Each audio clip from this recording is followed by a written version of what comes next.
Hey, everybody. That's all I'm saying. Sean and Kelly here from Price and Price Group at Samson Properties.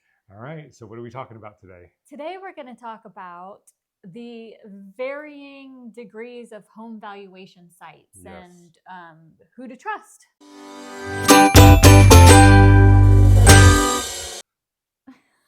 Okay. So we're going to talk about several different sites that give automated home valuations. And we're going to show you the variances, and we're going to explain to you how and why that happens. But I have an analogy. Give it to me. Okay. An analogy? Yes. This could go very well, or which would very be shocking. bad. It's going to go bad. So mean. If it goes well, I'm going to get you a cupcake. Cupcake. You have to wait for about 13 more days. Oh, you're on your fast? Yes. But I'll bake a cake. Okay. Okay.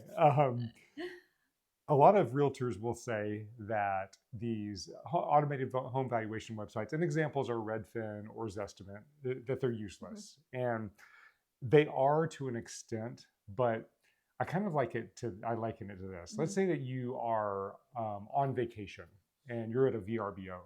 And at that VRBO, there is a scale, a weight scale. So you go and you get on that weight scale. You haven't weighed yourself in forever. You get on this scale and it says you weigh, I'm going to go with, let's say 220 pounds. Let's have a good day. So I weigh 220 pounds on this scale. Okay. Yeah. I don't know if that's accurate or not. I haven't calibrated. I haven't weighed myself anywhere else to have a comparison, but I weigh 220 pounds. Okay. Well, then the next day I come back after being in vacation mode and I weigh 222 pounds. And I'm like, oh, this is bad. That makes sense. Yeah, it does. So I decide to fast and I go back. So anyway, I have this scale.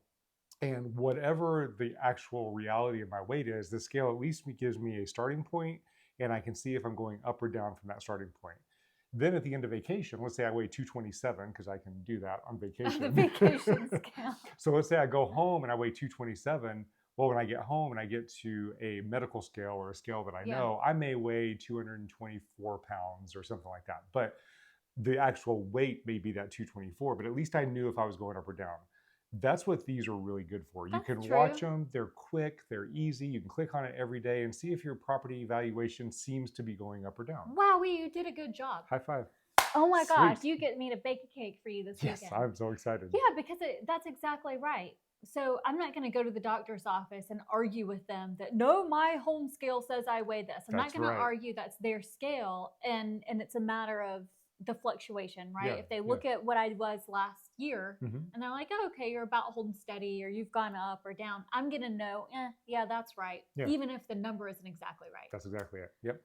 That's the best you've ever done. Yes. Ever. So a realtor in this example would be someone, or an appraiser would be someone who, on a medical scale, you actually have a counterbalance that you zero out the scale. So the realtor or the appraiser goes in and actually zeroes out the scale to determine the actual value of the property. Those are those old fandangle scales like we have downstairs. The old medical scales. That's right.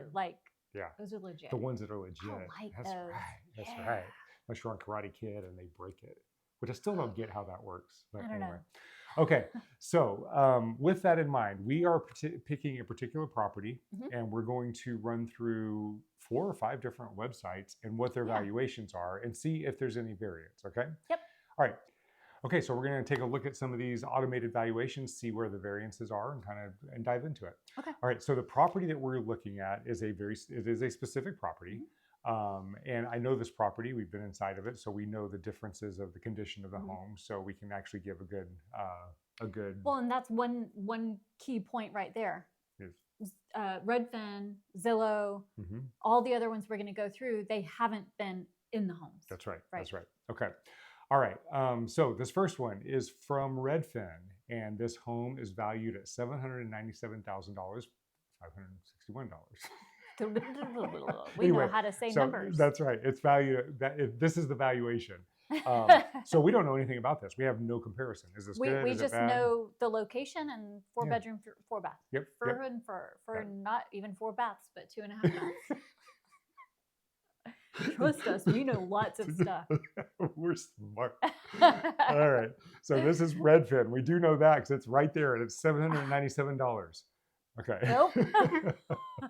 Okay, and this one is actually our the website that we use for when our clients want just a quick home valuation. The reason we like this one is because it gives us three um, properties, our three valuations, so we have a range of it. That's right. And all of them give us a range underneath, like each individual website has a range, but you can take just a quick glance and then you can watch this each month if you subscribe to it. Watch each month and see which property values are doing. It's just a little more transparent. You know, it doesn't present, this is exactly what your home's worth. It shows you based on these. And so it puts you in the right frame of mind. That's right. That's right. And notice the previous one was $797. This one is $643, $740, $767. There's a huge variance. Okay. And these are all using, top-notch data. But let's get to the big ones. We got Realtor.com, $756,000. It's still almost $40,000 different than the original one. Yeah. It's pretty close to this estimate at $755,000. Yeah, very close. But which is right? And how do you know which is right? Okay, so that's the question, and you're not going to get that answer. No, you're not. You're gonna. It's not. You don't take the mean. You don't take the average or anything like that. It's not like that at all. So let's get into what you really. So this is a very, very basic example, but we pulled three properties. We actually pulled all properties that had settled in the last 6 months within a quarter mile of this property. Sometimes those radiuses can be bigger, they can be smaller, but they have to be similar houses. And you'd have to have a licensed real estate agent to be able to get this data. Yeah. And so, these are all 4 bedrooms. They're all 2.5 baths, or as Kelly likes to say, 4 baths. I mean, it's better for your valuation, my friend. That's right. No, 2 full baths, 1 half bath. I even said it wrong. Yeah. But anyway, so they're all very similar. They're close in square footage, within about 100 square foot in either direction. And you can see the pricing variations of what these closes were $703,000 all the way up to $771,000. So what's the difference with these? Okay, not only do we know that we have the age of it, right? But when you have access to this information like we do, you have the pictures that are posted for everyone to see, right? But we also have the history, like what happened. And there's a big, huge, fat story to tell in history. I was actually just talking to my sister about a property she's looking at in Philadelphia. It's like, hey, what's the deal? Why do you think the price dropped so much? Well, the listing history can tell so much. And in this case, it was on the market, it went under contract within 6 days, went back on the contract, lowered by about $100K. And then you look at the agent-to-agent notes, which the outside doesn't know. And then we look at some docs and we see, ooh, okay, so there are some wonky inspections that happened in between these times. So it's all that kind of stuff. It's a huge picture. And photographers for real estate are amazing. Like they are so talented and so worth it and beautiful to all real estate photographers. It's very different than walking inside sometimes. That's right. That's right. It could be pet smells, or it could be mold, it could be things that you just don't see.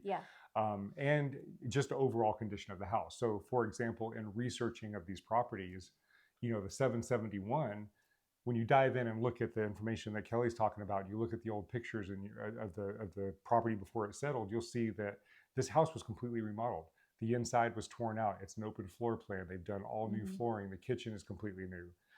The subject property that we've been talking about is not in that condition. It's an older home. It has not been updated for probably 20 or 30 years. So that valuation is going to vary. The 703 right here, same thing. It was updated, but it wasn't updated to the level of the 771.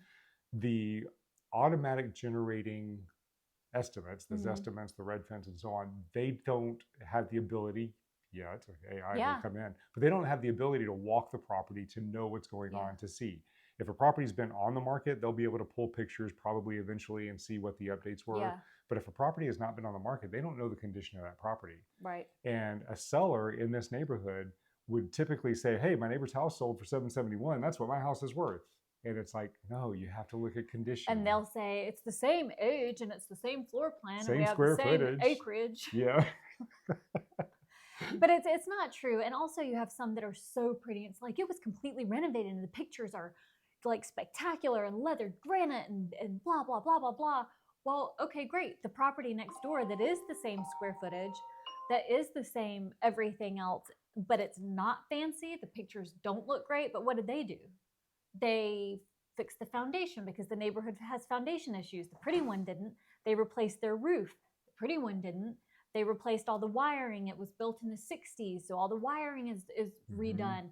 The pretty one didn't. Yeah, you know, so point. where's your money? Yeah. Really safer. Yeah. Yeah. Pretty doesn't always mean value. So yeah. Okay. So in Just other ask words, me. and That's what he said when he married me. You're so pretty. Pretty doesn't always mean value, Phil. I'm gonna love you forever. That's right.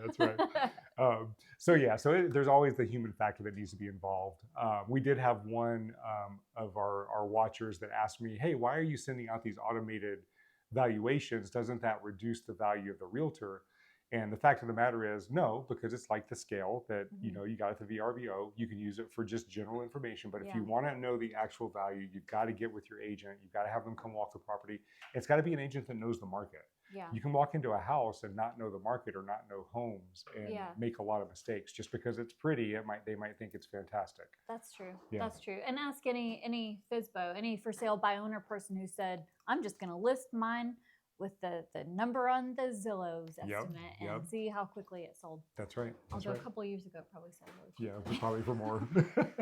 All right. Okay. So if you have any questions about this, or if you'd like a valuation of your property, number one, you can click on our website to get the automatic valuations. Number two, reach out to us if you want an actual valuation. Yeah, if you really, really, really want to know, let us know. And that is the sound of ice. That's the sound of being gotten 14-year-olds. Okay. All right. You might as well come over and say, "Hey, homeboy." Okay. Bye. All right. We'll see y'all next week. Okay. Here we are with this week's market snapshot. What's happened in the last 7 days in the Northern Virginia real estate market in under 5 minutes? Go.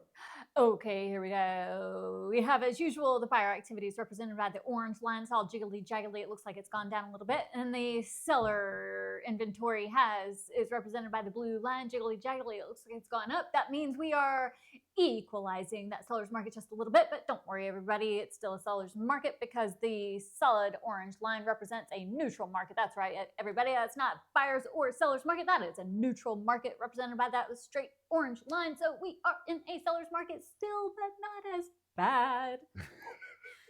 That's beautiful. You didn't even take a breath. I didn't. That's awesome. Okay. Now. I'm a singer. Today. I've been practicing. You've been practicing. You have a beautiful voice. Today we have, as Kelly so beautifully said, oddly, the buyer activity did come down, even though inventory has gone up 3 weeks in a row. Buyer activity has gone down one, up one, down one. Now, we are in the season of graduations. Yes. So we have college graduation. So there are people traveling and out of town over the past couple weeks. So that could be what's going on here. We'll have to see what happens over the next few weeks. It'll probably, I would say, stay in this area, maybe even come down a little bit more, because then the public schools start graduating. We start getting into a lot of graduation. But as soon as we get past that, if we get like mid-June, maybe third week of June, we should see the activity picking up. What that means, inventory right now is kind of creeping up as activity for the buyers is coming down. So what that means for buyers, go shopping. Go shopping. Now is a great time to get out there. There are still multiple offers happening, but it's not as severe, and it may even calm down a little bit more over the next week or two. This is like your favorite brand or store just got their new spring inventory in, and it's time for you to hit the racks. Yep, before the spring breakers arrive. Because if you look here, this is the strength of the seller's market. That's what this is, and Kelly explained, this is our neutral market. Anything up in here is competition for buyers and for sellers. Right here, for sellers, I mean, it's competition for the buyers for the properties that are on the market. Right in here, we got into the lowest part of the seller's market. So it was kind of calm for buyers. They actually could look at a property and maybe go against one or two offers and get it, for a reasonable ask. Yeah, that was beautiful. It was beautiful. Yeah. We may be hitting that again for the next week or two.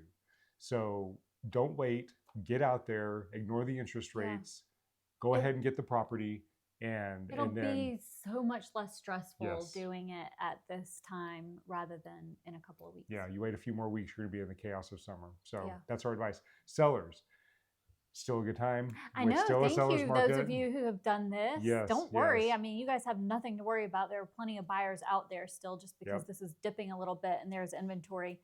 I mean, everybody is looking for something and we still don't have enough. So that's right. That's get right. on. We just had a seller go under a contract for honestly more than we even thought that they would be able to get for this property. And it was already stretched with regard to the asking price. So and they waived everything and it was under contract in 2 days. 2 days. Yep. We had to cancel 2 open houses because it went under contract so quick.